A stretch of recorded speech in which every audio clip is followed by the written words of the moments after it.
Salut, sunt Delia, Head Barista și Head Roaster la Meron. O să trecem împreună prin metodele de preparare pentru acasă, ca să facem cea mai bună cafea cu ce avem. În continuare, o să povestim despre V60. V60 este una dintre cele mai populare metode pentru brew acasă. Așa, un pic despre ea, vine din Japonia, compania mamă, bine, se vede aici, Made in Japan, în momentul în care desigilezi scrie acolo Hario frumos pe cutie.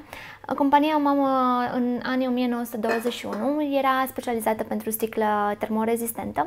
Prin 1924 au dezvoltat Siphon, un vacuum coffee maker pentru acasă și pentru locații. Iar abia în 2004 au cumva dat lovitura pe piață, au ajuns să fie foarte, foarte cunoscuți prin simplu motiv că au dezvoltat acest device din ceramică care are forma de V, de unde și jumătate din denumire V, iar cealaltă jumătate de la unghiul de 60 de grade. Așa că V60. Ce avem nevoie? Avem nevoie de dripper, un server. Serverul poate să fie orice recipient de acasă, indiferent că este serverul de la Hario sau borcanul de la mama, care a rămas. Așa. Îmi place să am încă un server, fiindcă o să limpezesc filtrul de hârtie, vă zic imediat despre ce e vorba. O râșniță, cafea proaspăt măcinată, cu cât este mai proaspăt măcinată cafeaua, de să mai auziți când treaba asta, cu atât este mai bună. Ideea este că după ce măcinăm cafeaua, să o preparăm imediat, ca să nu se piardă toate uleiurile volatile și compușii super mișto și aromatii, să nu-i pierdem, să doar miroasă frumos. Vrem să-i extragem și atunci avem nevoie preferabil de o râșniță, dacă nu, să ne asigurăm că luăm cafeaua proaspăt măcinată din coffee shop-ul nostru preferat sau de la prăjitorie direct de la sursă. Și dacă tot povestim de cafea, avem nevoie și de cafea. Ca și origine, ca și metodă de roast sau metodă de cafea pe care o aleg pentru filtru, prefer metodele natural uscate, metodele anaerobe. Îmi plac foarte mult prăjirile mai light, cu cât avem o cafea mai light, cu atât avem mai mult din caracterul de origine. Bineînțeles, fără să fie super light, că dacă e prea light și prea verde, bine, mergem noi cu temperatura mai mare ca să extragem mai mult, dar prefer cafelele mai deosebite și atunci pentru un V60 întotdeauna o să mă duc cu o cafea mai interesantă, într-un sens bun. Pentru astăzi am o Costa Rica cu procesare anaerobă. Ca să pot să am aceeași rețetă și să-mi iasă cafeaua exact cum vreau eu și să pot să o controlez, am nevoie de un cântar, să pot să-mi urmăresc cantitatea de cafea, cât și cantitatea de apă și, bineînțeles, un kettle sau un recipient cu care să controlez flow-ul de apă ca să pot să torn frumos peste patul de cafea. Ok? Până acum e simplu, da? Ca și rețetă, e super, super complex, adică nu există right or wrong sau așa în lumea cafelei, există într-adevăr sub-extrasă și supra-extrasă și tu acasă trebuie să găsești zona de echilibru. Eu o să-ți dau o variantă cu care ești într-o zonă sigură și încep cu ea și după care ajustezi după gust. Avem nevoie de 16 grame de cafea.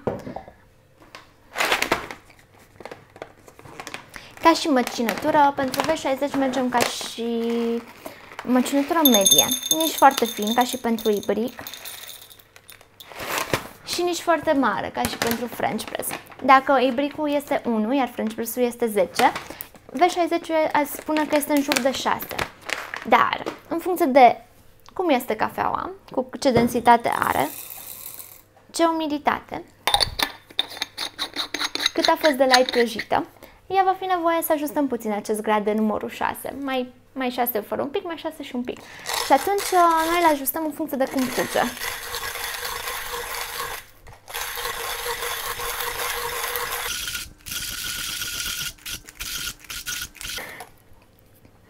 Știi care e avantajul cafelei proaspăt măcinate? Miroase atât de bine când macini și parcă înainte să prepari, deja se și simte gustul. Așa.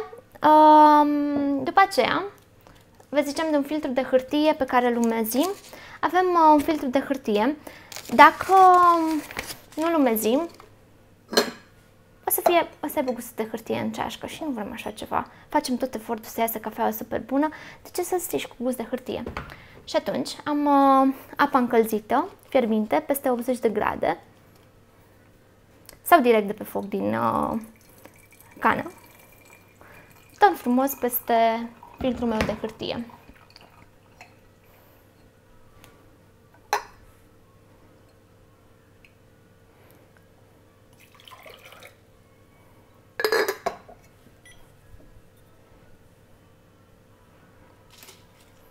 îmi pun cele 16 grame de cafea.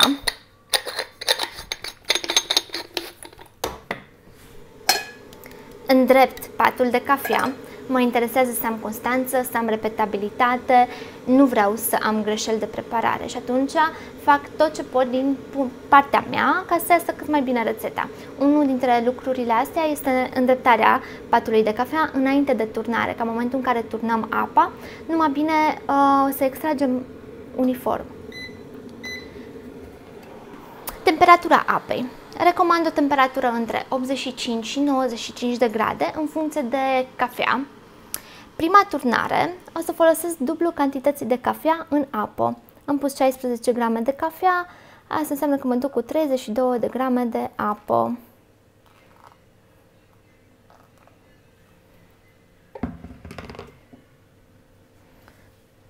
O să mă duc cu pulsuri scurte. 16 grame de cafea, 220 de grame de apă. În momentul în care se termină partea de preinfuzie, avem dioxidul de carbon care se elimină și se pregătește patul de cafea pentru extracție. Mă duc cu următoarea turnare, încă 32 de grame. Avem grijă să nu dăm pe conul de hârtie de pe lateral. Vrem să extragem cafeaua, nu vrem ca apa să se ducă pe lângă cafea și să avem o băutură cu cafea preparată și apă care a venit așa de pe lateral și nu a extras nimica. Și atunci turnăm frumos. Turnăm frumos, de jur împrejur, roată din centru până tangențial cu filtru.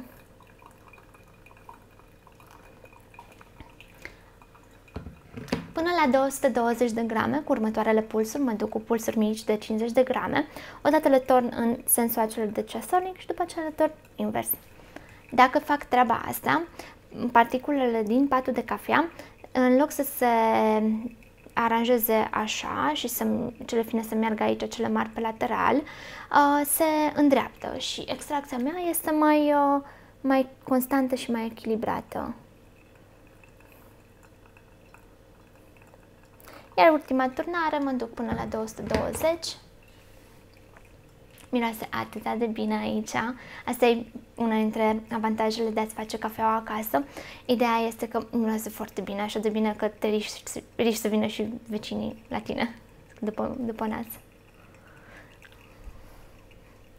În funcție de cum îți curge cafeaua, ajustezi măcinătura. Dacă curge prea greu, mergi cu măcinătura un pic mai mare. Dacă curge prea repede, mergi cu măcinătura un pic mai fină. Ca și timp total de preparare, urmăresc la V60 undeva între 2 minute și 2 minute jumate. În funcție de gust mai ajustez puțin timpul. Poate să vedeți rețete care sunt pe internet cu 4 minute la V60, nu zic neapărat că îs greșite sau așa, dar eu n-am gustat un V60 peste 2 minute jumate care să-mi fi plăcut. E foarte important să experimentezi, să vezi cum e cafeaua, cum se comportă și abia după aceea să iei o decizie la rețeta pe care o folosești.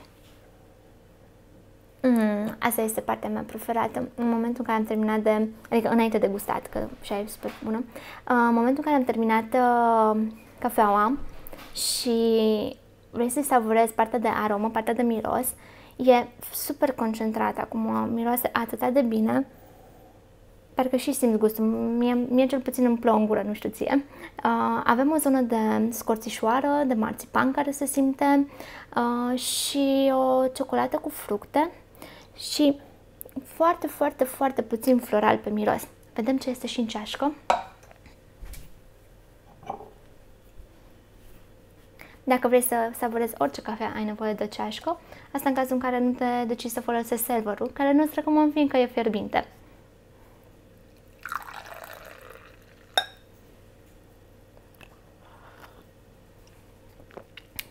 Fii cu ochii pe noi, pregătim mai multe rețete pentru prepararea cafelei acasă, video cu video. Ca să fii primul care afli, apasă pe butonul de subscribe, ar trebui să fie aici sau îl găsești tu pe unde e ăla roșu. Apeși pe el și ne vedem data viitoare. Ciao!